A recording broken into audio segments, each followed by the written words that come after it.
Hey, good afternoon, Facebook friends. We are live. We're going to be talking about a great topic that I've been asked about recently about how do you build great customer service teams. And I think each one of us is part of a team. So I'm going to let a few people log on in here to share the wealth and tell people what you're learning. How can I add value to you today? It's one of those things that when you share insights and perspectives with people, the more we can learn, the more we can grow as leaders. So I appreciate people coming in and joining the Facebook Live. I'm really delighted to talk about this topic because I think many of us are wanting to develop a great building. We want to build a winning team. We want to develop people on our team. And this is one of those things that we want to learn more about. So I thought I'd share a couple of insights with you about some of the things that I'm learning and learned over the years, and also learning from other leaders in the industry. So let me say hello to a few people here. Good afternoon, Maria Garcia. Thank you for joining us from Key West, Florida. And Lisa, thank you so much for joining. Tell us where you are coming from or viewing the broadcast, where you're viewing this from. Love to learn more about that. Hi there. So we're going to be talking about it. Feel free to kind of chime in and share your feedback about how do you build that winning team? How do you build that success factor, the momentum that your team needs in order to elevate the customer service for 2017. My name is Tal Shnall. I'm a customer service excellence coach, mentor, and speaker and author. And I'm here to add value to you about some perspectives about how we can learn to develop that winning team. You are coming from Michigan, Lisa. Yeah, it is. It's been kind of cold in here, but not as cold as it is in Michigan, that's for sure. So, and I'm sure Maria Garcia is warm in Florida. I don't think they have much of a winter there. So I'm really delighted to have also everybody else that's watching this, because there's truly great opportunities. Yesterday, I was watching something very interesting from Tony Hsieh, the guy that is the CEO of Zappos, who was one of the pioneers of customer service. What he did is he took Zappos to be one of the best companies in customer service in the world. And what he was talking about in his speech, he was talking about how if you get the culture right, then the customer service will be the right thing to do. So if you have the right values, you have the right purpose, you have a culture of your team and your company, then things are going to flow from there. What he was saying is that they'll never spend a dollar. They never spend a dollar or marketing dollars on their company or branding. All they did is put that money into their culture of customer service. They didn't want to be known for selling shoes. They wanted to be known for great customer service. That's what they wanted to be known for. And they've accomplished that, and they created a culture of customer service where people, if you ever looked into that company, people are having fun. People love to spend time with the customer. That to them was more valuable than spending the money on a billboard or an advertising ad or any other type of marketing. That was more valuable to them, is to create those connections with customers. So when we're talking about customer excellence and learning from these people who are leaders in the industry, and Tony Hsieh is one of the leaders in the industry of customer service, you're starting to learn that there are things that they are doing right. And this is what we're going to be talking about today, about how do you do the things that are the right things with your team?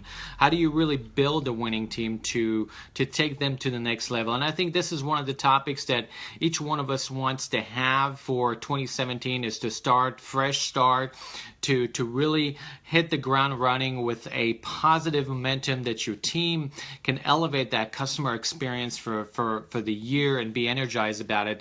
One of the things that you need to be thinking about is your role. Hey Sam, welcome to the broadcast. I appreciate you joining in. It's great to have you guys here. So one of the things you need to be thinking about before you actually thinking about how to build your team, thinking about strategy, how to win, you need to be thinking about your role as a leader. And what I'm saying here is, and I read this really interesting article this morning about how it's really important to be clear about your purpose and values and vision before you building a team of your own. You need to be clear about what your vision is. What do you want to accomplish when you have, even if you have 2, 3, 4 people, you need to be really clear in what drives you. What's your purpose? What's the reason you want to build a great team? So you definitely want to connect with your purpose first before you can build a team, because if you're not motivated, inspired, and have the right values and the vision, then most likely you're going to get stuck in building that team. So you got to be that force that creates the momentum for your team to win each and every time, and that begins with you. So first thing first, if you want to think about building a team, think about how do you build yourself? How do you develop yourself? You cannot give what you don't have. So you got to create value with your resources. You got to look at yourself, and this is one of the reasons that we do goal setting before the year. Goal setting is really important for your development as a leader, because if you're developing as a leader and you're setting goals and if you have clarity, you have habits, daily discipline, then most likely things will fall into place, and then you're going to have a winning team. So put a comment if you think that you agree with me on that. Disagree, agree, put a comment in there that you think it's the right thing to do as a leader. What do you think about that? And let's talk about some of the ways that we can build those teams, right? So number one is be selective and hire the right people for the job. Sounds simple, but not yet practiced in a very disciplined and strategic manner. What I say with number one here is for you to be thinking about this person, really be thinking about this person.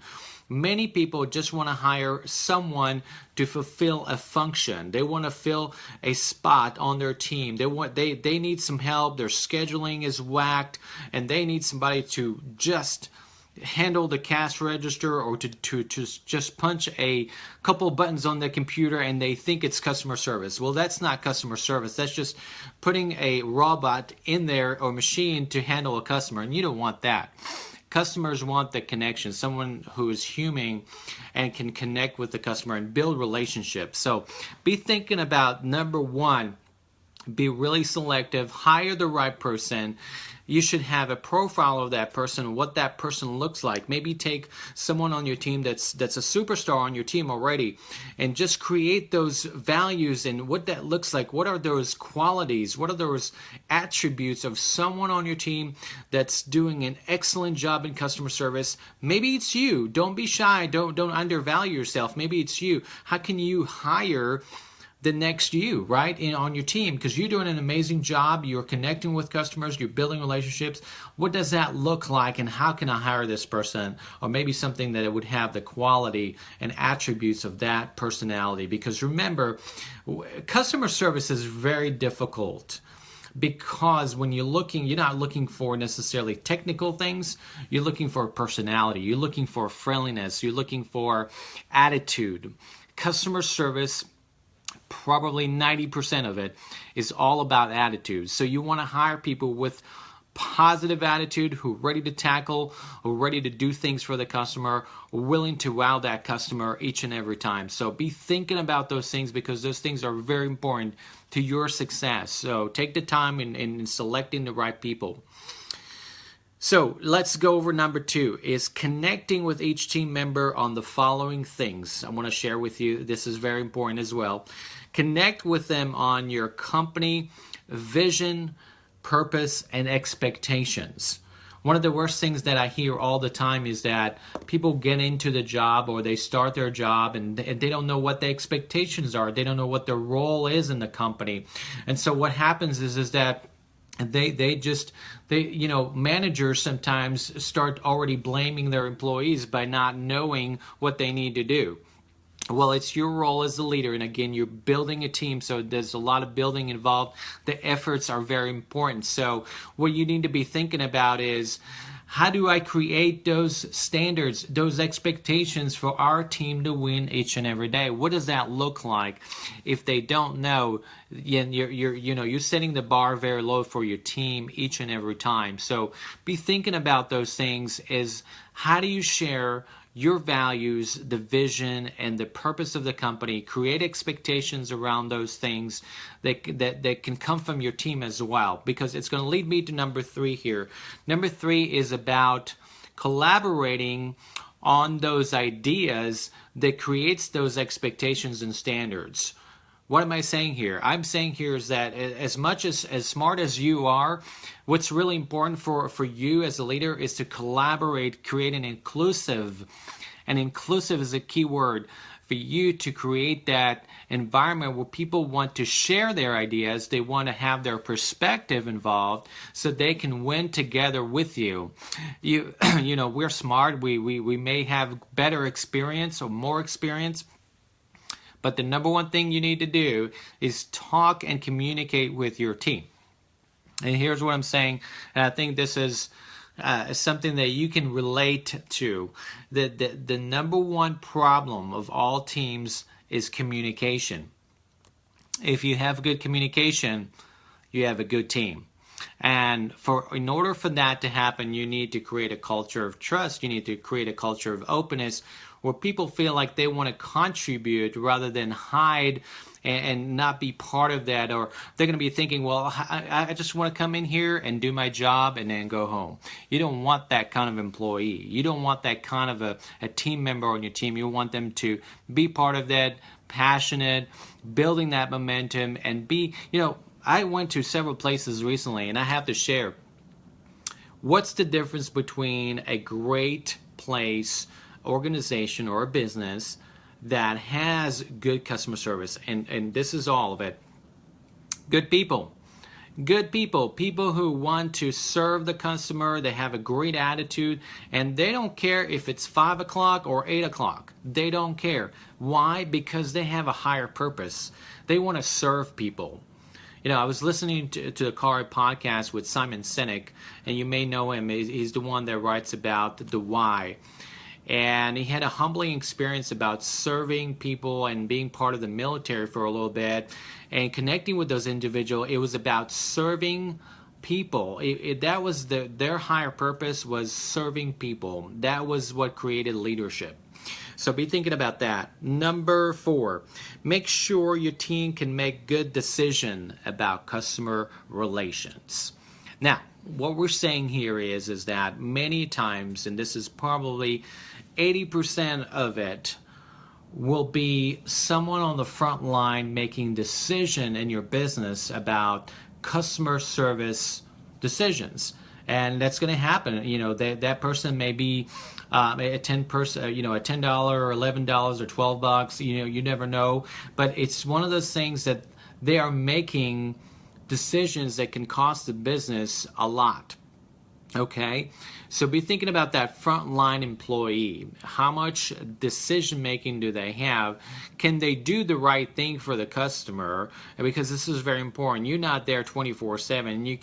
You can't be there all the time. So it's really important for you to set the standards and expectations, but also give your team the power to make decisions that are right for the business and right for the customer.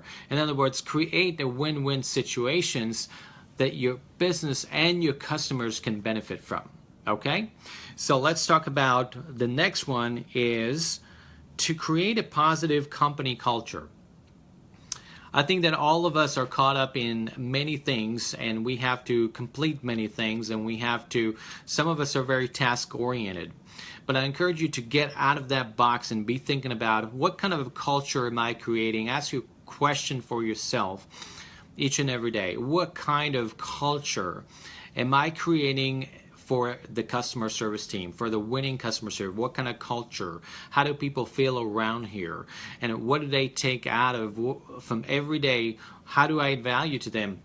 And do they feel like they're growing? Do they feel like they're developing? Which leads me to the last one. It's very important, that I think many of us take for granted in the customer service field, and we're not doing enough of that, is developing and training your team. You know, you may have hired the best superstar that you could find in the market that's very well, their skill level is very well. Customer service skills are really good. They have a great attitude, and then they're willing to go out and do things for you and your company and your customers.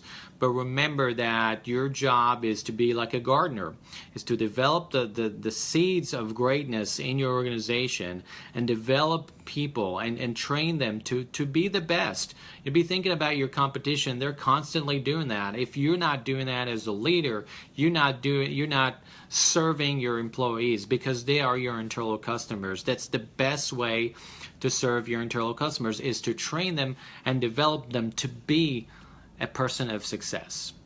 So these are the some of the topics, the insights that I wanted to share with you. So I hope that added value to you and your team as you brainstorming and be thinking about some ideas on how do I energize my team for 2017, and do I want to be the coach of a winning team, or do I want to be a coach of a mediocre team? The choice is yours. You're in charge. So be thinking about that. You're in charge. You have the choice. You have the decision power. That's why you're in a leadership role. Sometimes people talk to me about, well, I have this person, I'm really not happy with them, and so forth and so on. Who is the leader?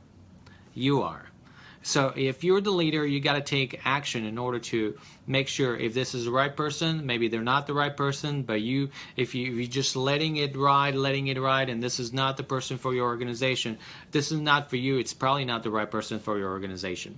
So I don't mean to end with a negative connotation here, but be thinking about your role as a leader. That's why you're the leader. You're going to make things happen. So have yourself a great year. I'm sure I'll talk to you between now and then. But I appreciate you guys tuning in to a great broadcast here.